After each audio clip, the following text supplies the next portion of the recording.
Hello, welcome to another episode of Matthew Answers the Internet, the show where I, with an incredible amount of your help, endeavour to answer all of the internet's burning board game questions.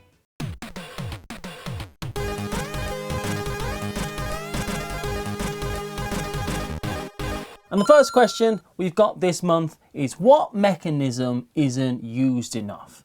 What game mechanism, what thing in the game do you really like that you think's awesome that isn't in enough games? And you just think, why? Why aren't we always doing this? I love throwing bean bags. Why don't we do that loads more in games? I do enjoy throwing bean bags. We should play cornhole sometime. It'd be great. But I would go with Mancala. Mancala, one of the oldest board game mechanisms, right? Where you are, well, it's a game where you are moving stones along. You pick up a bunch of things, be they meeple, be they stones, and you drop one off as you go and get your final destination. And I just don't think it's used enough. I love that mechanism. There's 167 games on Board Game Geek that list Mancala as a mechanism. Arguably, yes, that is a lot of games, right? For anyone. There's 4,000 games that have deck building in them. So I feel like there's space in the board game hobby for more Mancala. I love it. There's a few games that do Mancala that I really like, and they do them really well. Trajan does Mancala fantastically. Oh, that's such a puzzle. Love it. I've said 5 tribes where you're picking up the meeple, and where you land you get to activate the meeple and the tile. Fantastic.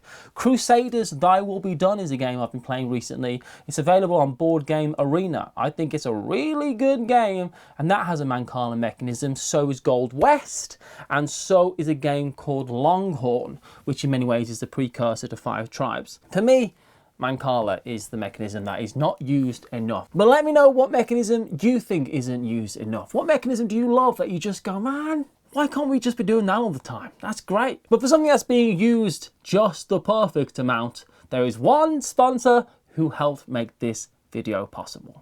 This episode is made possible in part by Legendary Black Widow, the latest spine-tingling expansion for Legendary from Upper Deck. Natasha Romanoff, also known as the Deadly Avenger Black Widow, has a dark past shrouded in mystery. Orphaned as a child, she was inducted into the nefarious Black Widow program, but emerged a hero, and now Black Widow joins other heroes to thwart masterminds like Taskmaster and strike fear into the hearts of their enemies in the latest Legendary expansion, Legendary Black Widow, which includes all new 100 cards to introduce new adventures to the Marvel Legendary base game. Follow the link in this video's description to not only add the Black Widow to your roster of heroes, but also receive a promo card, Train the Black Widows in the Red Room, featuring alternate artwork for free with the purchase of Legendary Black Widow. Only at upperdeckstore.com. Available now, while supplies last. The next question is a question I just love. It's a doozy because it's what are your favourite games that you should hate? What are those games that you think, I love that game, it's great, but it does defy every part of my taste and everything about myself that I've known for the last however many years I've been on this earth. Everything about it is just not for me. But all together, in a mingling, I like me and cheesecake. Makes no sense. I hate cheese, yet love the cheesecake. But what are those games? I mean, we can be talking about mechanisms, we can be talking about maybe a publisher that you've just never got on with, you know, maybe a theme that you just think, I hate this theme, but this game's ace. I like to believe, I do, I'm just going to say I do. I have a wide range of tastes in games. I wrote a little list. I like Euro games. I like war games.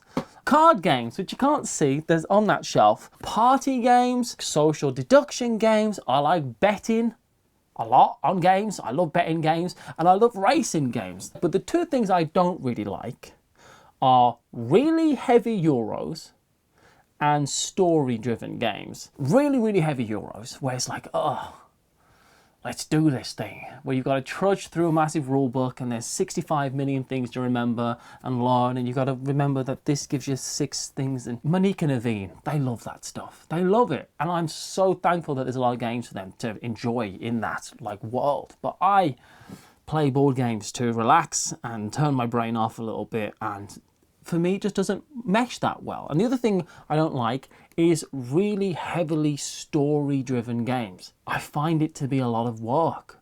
You know, I just have to read the whole paragraph now, and I don't want to read a paragraph while I play a board game. For me, that's not something that I enjoy, but Paula loves story-driven games. But there are games that defy those molds. So, for really heavy games that I actually do enjoy, I shouldn't enjoy Pax Pamir. It's a really heavy game, but gosh, isn't it just fantastic and beautiful? And it's got a nice cloth mat. And the other one I wrote down was La Granja. I love that game so much. Come on. It's so good. It's a heavy game that takes me to a peaceful place thematically. That helps me enjoy it. So maybe that breaks the mold. And exceptions to the story-driven games are, I love Betrayal at House on the Hill. It's a story-driven game, and you even have to separate into groups and read different things. But I love it because it's so fun. It's so ridiculous. And the other story game that I really have been enjoying very much, and it's literally comes with a book. One of the components is a full book, and that's The Adventures of Robin Hood. And I've played a few times on stream on twitch.tv/watch it played with Paula and Rodney, and we've all really enjoyed playing The Adventures of Robin Hood. That breaks the mold. I shouldn't enjoy that game, but I do. The other aspect is I like most board game themes. I'm normally cool with whatever themes. There are themes that I tend to enjoy more, like I like Mediterranean, I like trading in the Mediterranean, other parts of ancient Europe. I like all that stuff. I like if there's no theme. I like Japan as a theme. I like trains. Why not? The Great Plains. Why not? However, I don't really like high fantasy stuff. Elves and wizards and spells and goblins and stuff. I also really dislike period dramas because I don't think that stories about rich people in the past are interesting. Alright, that's my own hang-up. We don't need to get into all of that. I just think the representation of the working class is important, and those definitely just have us off in the basement as paupers. But what breaks those trends? For me, I shouldn't enjoy The Lord of the Rings, The Confrontation. It is a Knizia classic though. Love that game. It's fantastic. It's really good. It's a Stratego kind of Lord of the Rings game with special powers. I think it's fantastic. That's high fantasy as hell. It's Lord of the Rings. And the other one is I love Pandemic World of Warcraft. Or World of Warcraft, the Pandemic game. You know which one I mean. This one. I love that. It's my favourite Pandemic. High fantasy World of Warcraft stuff, which I have no interest in at all. But the actual game is really good. I love it. And I was talking to my friends Nick and Mike, and I was like, you have to play this. It's so good. And they're like, really? You enjoyed the World of Warcraft Pandemic game? I'm like, yeah, I do. I'm going to fight for it. And when it comes to period dramas and stuff like that, that like truly just makes me want to throw up a little bit in my mouth. Again, Paula loves it. She loves the period dramas. But I shouldn't like the game Rococo. Now should I? Because that's fancy people at a fancy party. However, Rococo is like a 10 out of 10 game. I don't think you need to go out of your way to try things that you know you don't like. Who has the time? I'm not saying that you should always give every game a chance that you think you won't like, but I am saying that every now and again you might be surprised, and those surprises are very satisfying and a lot of fun to find out. So, what games should you hate, defined by your own personal taste and your own history and what you know about yourself, but you actually really like? Because therein lies some of the best games. Because they're so good, they buck the trend. And oh, those are gems. And the last question actually comes from a content creator, the Brothers Murph. I just mentioned Nick and Mike Murphy earlier, two of my very good friends, and they do a show on YouTube called Metagame Minute, which will be linked below on their channel. And they ask a question or have a thought called Metagame Minute. It lasts longer than a minute. Liars. But they did their recent one. Mike did a recent one. And it was all about what are the games that are out there that you have to buy into to enjoy. What he meant by that are, what are the games that you really have to invest into what you're doing to actually enjoy the game? Those games that when people don't buy into them, they fall flat and people don't have a good time. I played a game called Winner's Circle, which is a Rainer Knizia's Royal Turf is another version of the game. It's a Rainer Knizia horse racing betting game. I was really excited to play it because I got this really nice edition of it. I'd always wanted to play it. And I brought it out at a gaming weekend and set it up, and there's like these plastic horses and I think it looks great. And I was really excited about playing it. And everyone else at the table had already made their minds up that they weren't going to enjoy it, that they were going to just not take part in the game. They'd play the game, but they weren't investing in the game. The whole game fell absolutely flat.